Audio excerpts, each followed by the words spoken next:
Oh my God. At 7:39 a.m., a worker named Carrie Turnbull on the Northeast Boulevard Bridge had been looking over the side. And so his attention was there on the river, and he saw a body come down the middle of the river, and the body got stuck on the branches of the tree that had been lodged under the bridge. Carrie Turnbull actually told me that if the tree hadn't been there, he couldn't imagine that we would have been able to find her, that she may have gone out to Delaware Bay. I know that happens to people, that they never find their loved ones, and I just can't imagine a worse torture. The Brandywine Creek, or Brandywine River, as the locals call it, has always been the pulsing heart of Wilmington, Delaware. Its waters whisper down from Chester County, Pennsylvania, weaving a gentle path right through the middle of Wilmington before finally spilling into the vast Delaware Bay. But on one terrifying day, July 23, 2019, that familiar river became the stage for a horrifying discovery. A dead woman's body seen drifting eerily through downtown Wilmington. What unspeakable tragedy led to her final moments there?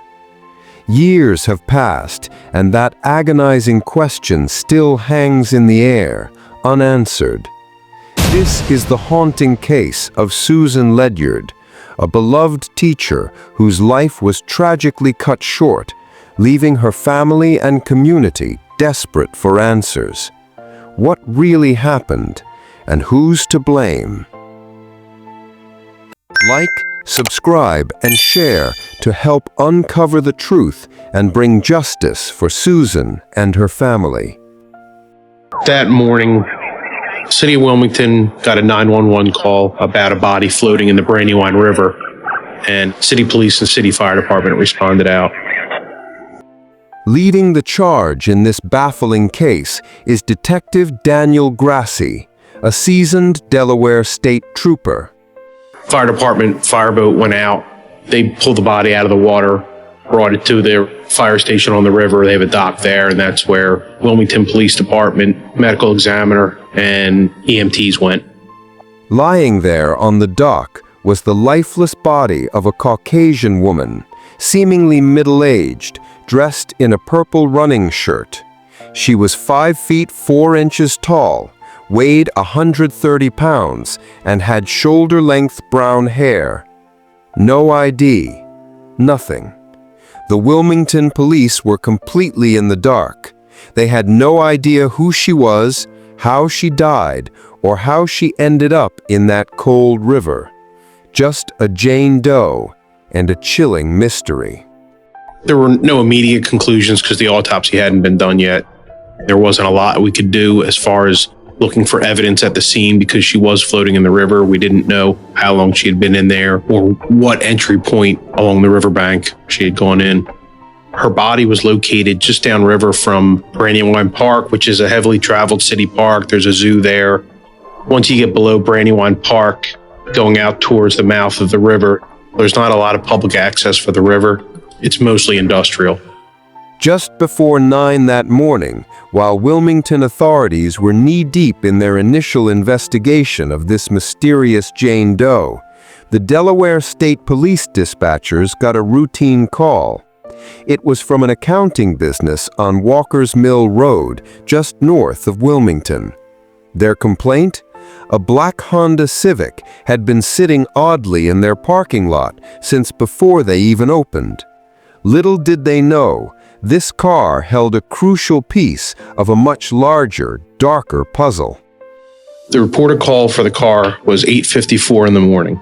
It was reported by employees of Ashford Capital Management. It was parked on their property in an odd spot. It wasn't any of the employees' vehicles, and they reported it to the state police, and patrol troopers responded out for a suspicious vehicle or abandoned vehicle complaint.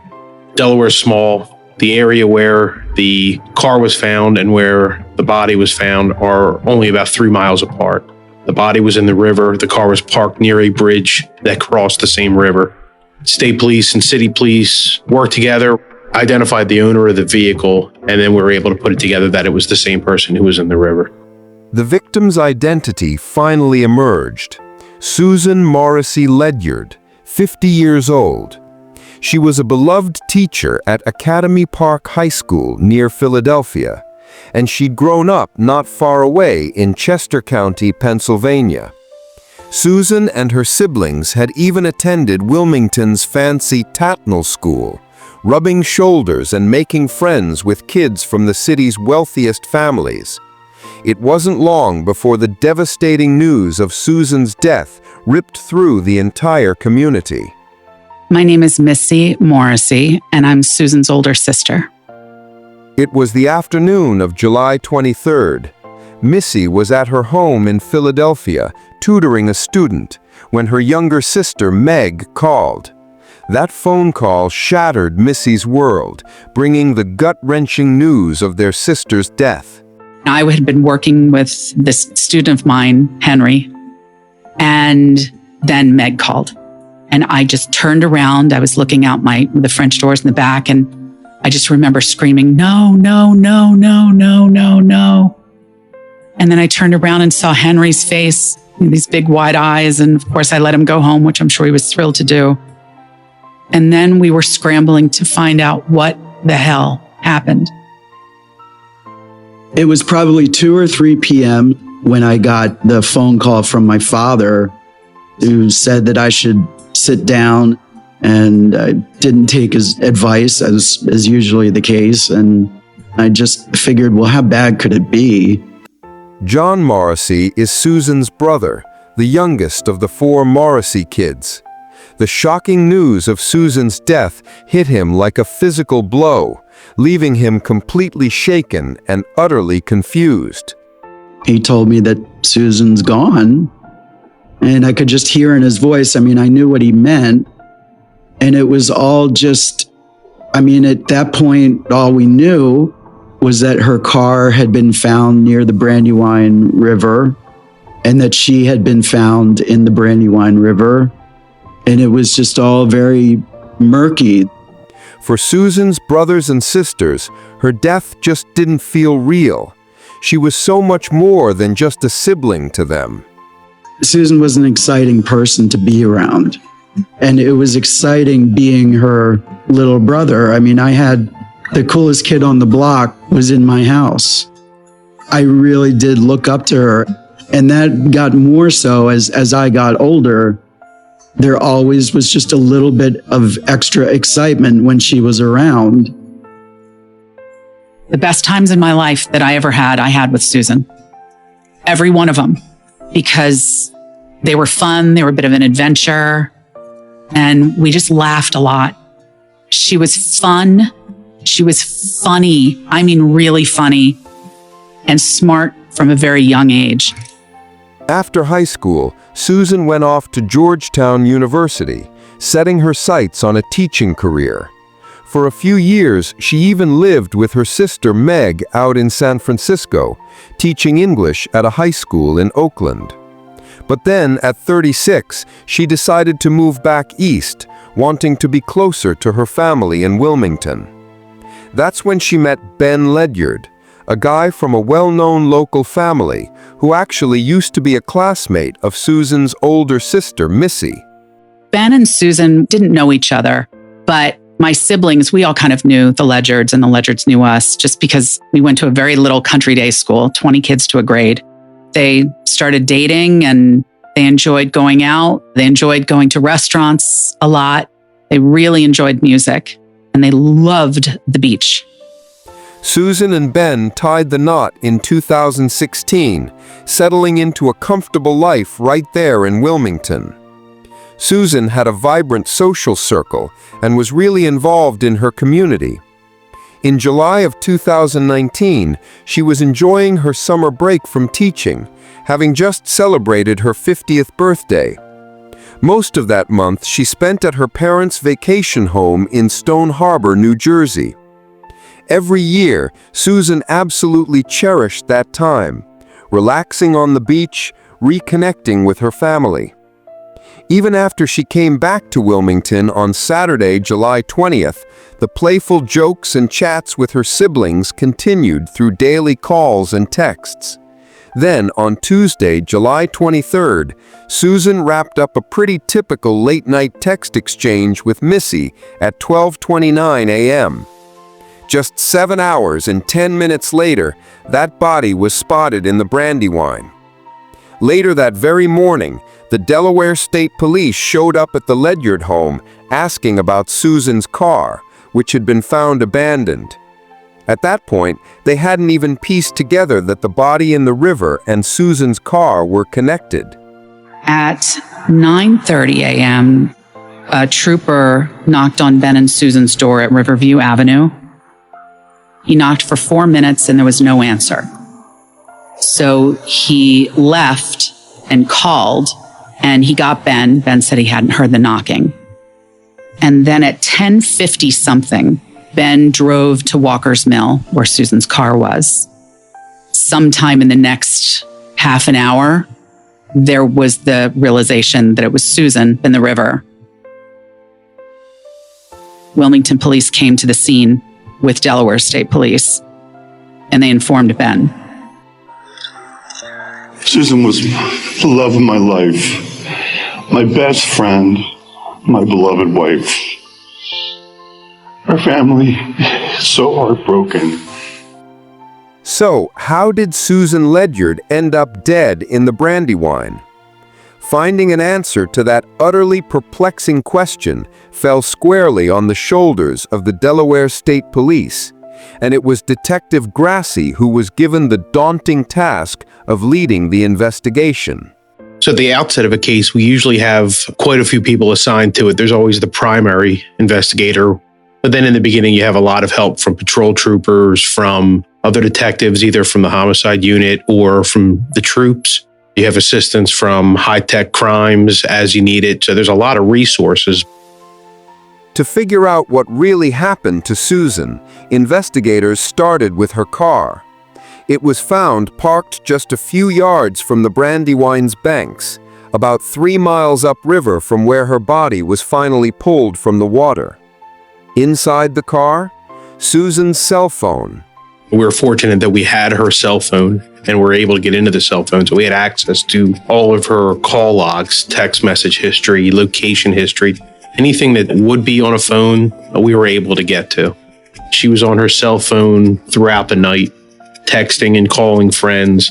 Those calls and texts stopped at around 2:45 a.m. We were able to locate surveillance footage from some area businesses and residences. And I know that at approximately 3:02 a.m., her car pulled out of the driveway.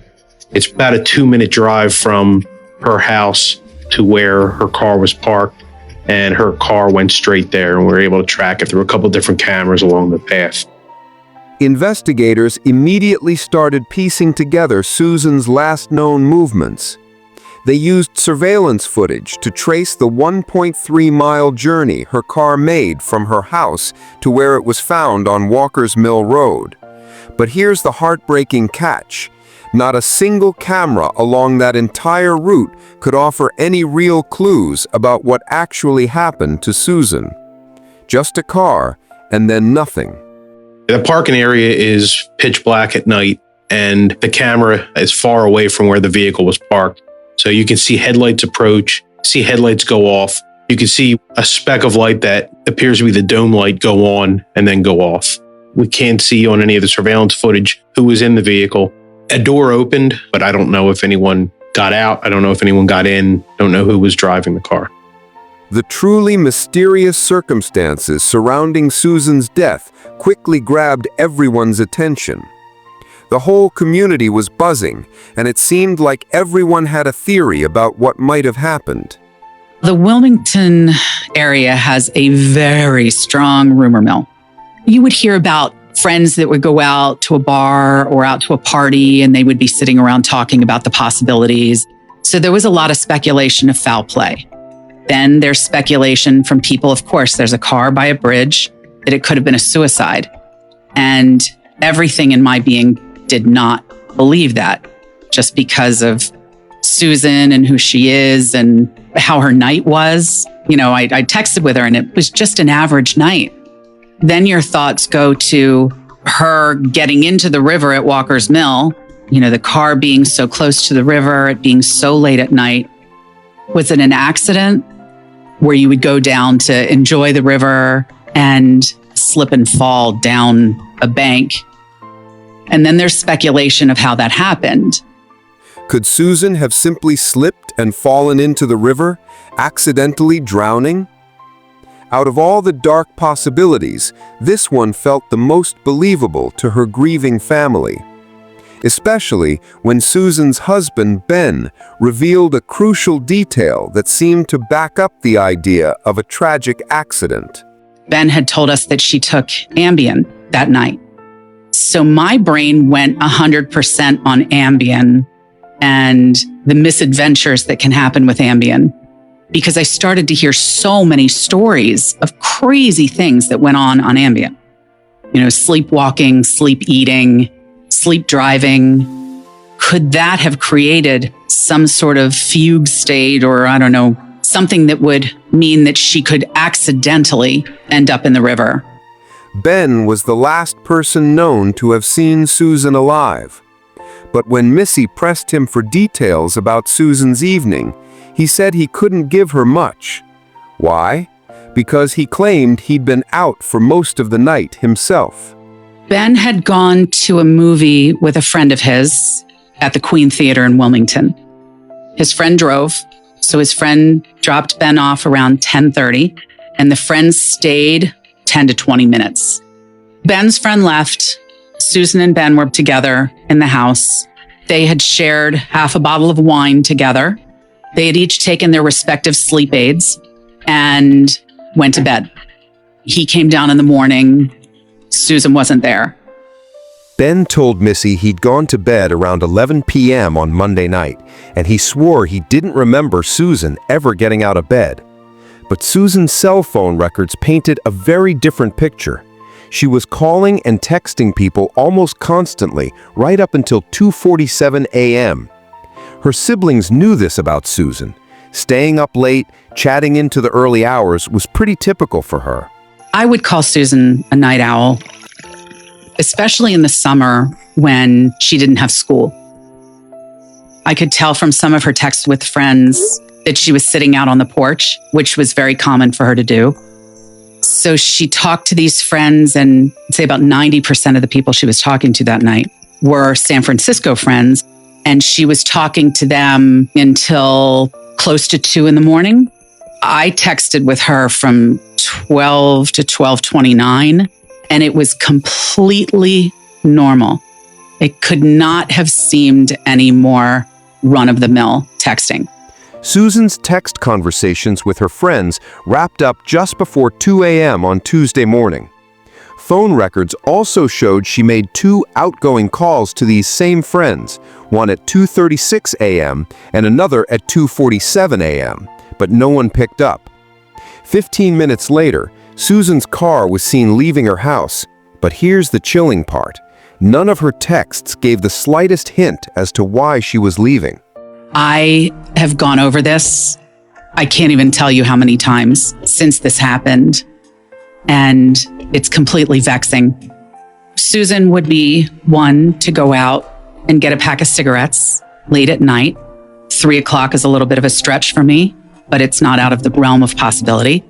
It's just that this path she took is not in the direction of a store that would be close. There's nothing down there that looks like a business. There's Breck's Mill, there's a post office, and there's Ashford Capital, which is an old mill building. It's very, very dark at night. It's so incredibly quiet.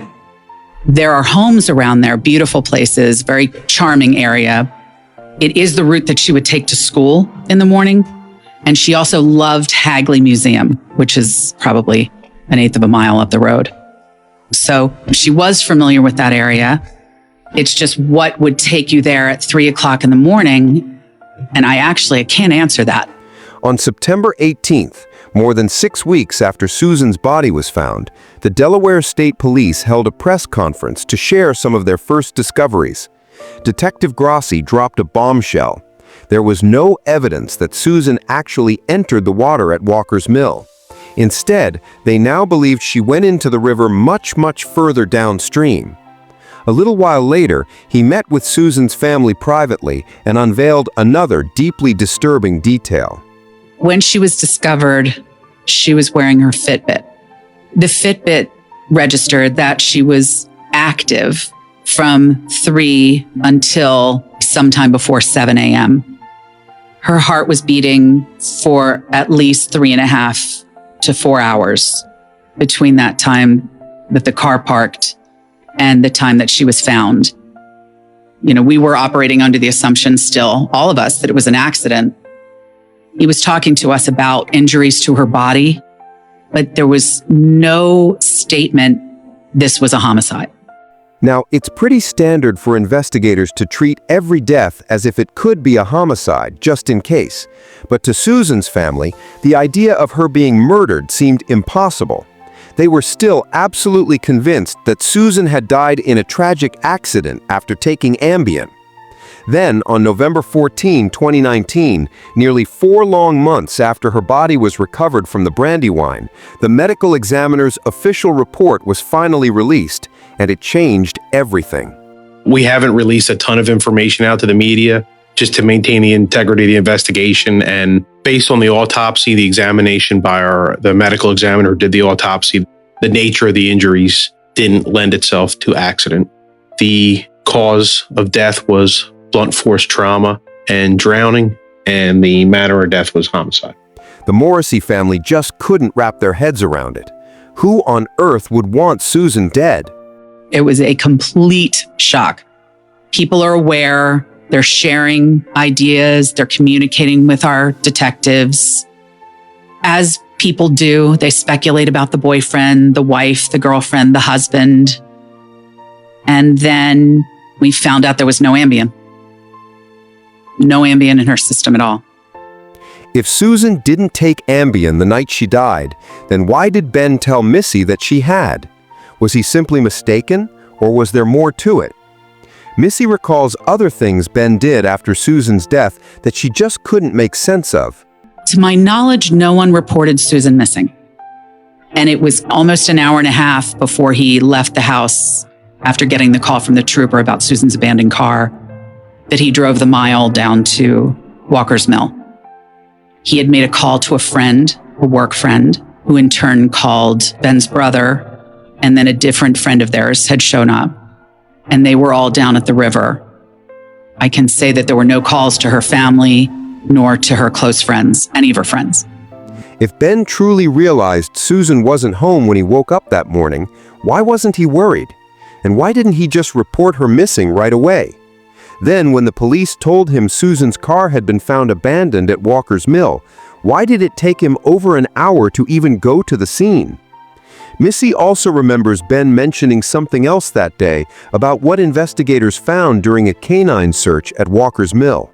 He told me that a tracking dog had come. They were trying to figure out where she had gone after she got out of the car. He said the dog was the best dog they had, and the dog tracked her straight down to the river. What we heard later was that the dog couldn't get a scent because of all the rain the night before. So I think there must have been some confusion down there. Maybe he got that third hand from somebody. I don't know whether he spoke to the tracker directly. A little bit of a question mark.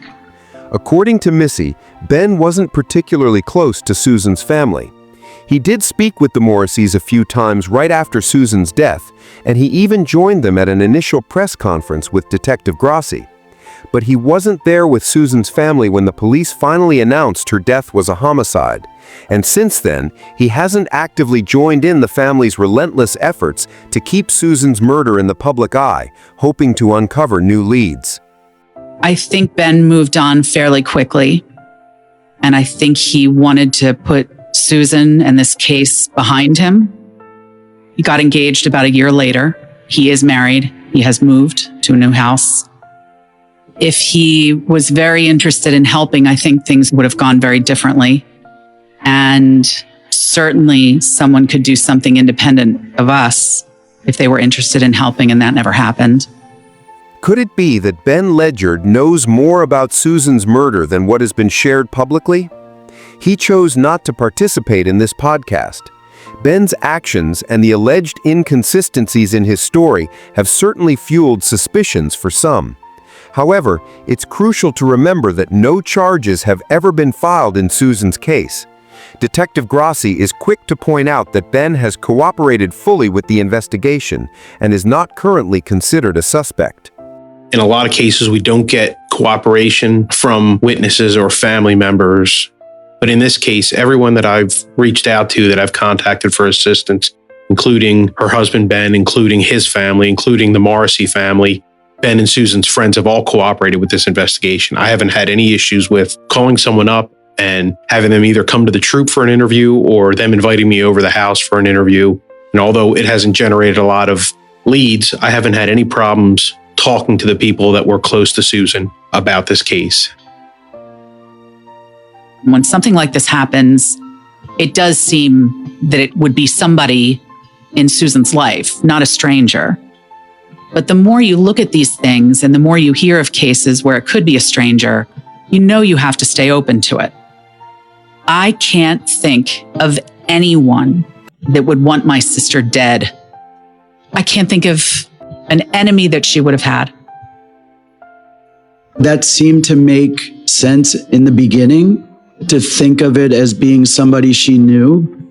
Now, and this is strictly my opinion, it just seems to make more sense that it was some sort of freak thing, purely based on the amount of time that things have gone on without a real suspect. I don't have so much confidence in people's ability to do something like this and keep it covered up for this long. Was Susan Ledyard the victim of a random, terrifying encounter with a violent criminal? Or was she killed by someone she knew, someone she trusted? And why on earth did she abruptly leave home at 3:02 a.m. and park her car in such a secluded spot by the Brandywine? We know her car left the house at 3 a.m. We know that her Fitbit stopped recording activity at 7 a.m. and that her body was first seen at 7:39 a.m. So we have a 4-hour period that we don't know where she was, what she was doing, why she left her house. I don't think that she was going for some sort of 2 a.m. walk along the Brandywine. That doesn't make much sense, and that's not something that I ever knew of her doing. If it was going to buy something from the store, she would have gone to the store, but she didn't.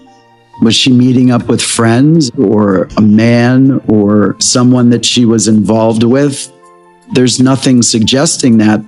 There's just no thing that makes a lot of sense as to why she would go down to where she went at that hour. We don't know if she was in the car when it went to Walker's Mill, much less driving it.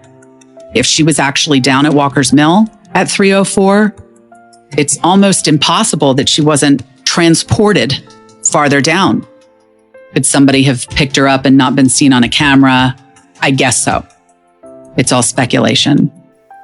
Did Susan, willingly or not, go with someone else to some unknown spot downriver? If so, what unimaginable events unfolded in those hours before she was seen floating towards the Northeast Boulevard Bridge? And where along the riverbank could someone possibly kill Susan and then dump her body in the water without a single soul seeing them? There's not a lot of time between when her Fitbit activity stopped and she was found. And with the way the water was moving, it's very likely she wasn't in the water very long.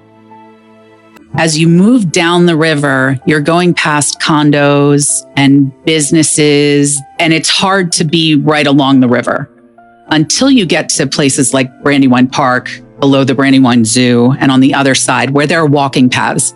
After that, there's really not a way to get close to the river. But when you get to about 16th Street, there's a 16th Street bridge in between the Market Street Bridge and the Northeast Boulevard Bridge. And from 16th Street and below, I would say on the left side looking downriver, there are at least 2 or 3 very secluded spots where somebody could be up to something and not be noticed. It's been over 3 years since her mysterious death, and Susan Ledyard's case still haunts the tight-knit Wilmington community. Amidst all the whispers, the rumors, and the speculation, Detective Grassi is still relentlessly working to uncover the truth behind her murder. Although it was an isolated area in the middle of the night, it's still a heavily populated area. Her body was located just downriver from Brandywine Park, which at 6, 7 o'clock in the morning is heavily trafficked with people exercising or going to work. You would think that there would be people who would have seen something. I've gotten to have a pretty good working relationship with Susan's family. It's tough to tell them it's still unsolved 1, 2, 3 years later. So that's the most frustrating part. For homicide detectives, you very rarely think about the cases that you solved, but the unsolved ones you can't shake. We aren't told everything about the investigations. Understandably, they have to keep some things close to the vest to maintain the integrity of the case. I know they're trying everything they can, but I think the most important thing is that we get people talking and that we get tips. I'm afraid that we're going to need to rely on a tip, either to give the evidence that's needed for someone they already know of, or to find someone they don't know of. The Morrissey family remains absolutely committed to helping investigators untangle the many bizarre mysteries surrounding Susan's death. But as long as both answers and justice remain just out of reach, they will forever be haunted by the raw pain of her loss, the inexplicable nature of her death, and those agonizing, ever-present questions. Who took Susan's life, and why? It's hard for my brain to connect to a person who did this to her. I'd want to know why. Right now, I'd settle on just knowing what happened to her. The worst thing in all of this for me is thinking about her being scared and thinking about her being in pain and struggling. So, to be honest, I don't think of that. I think of everything leading up to that and everything after that. And that's the way I can keep it together.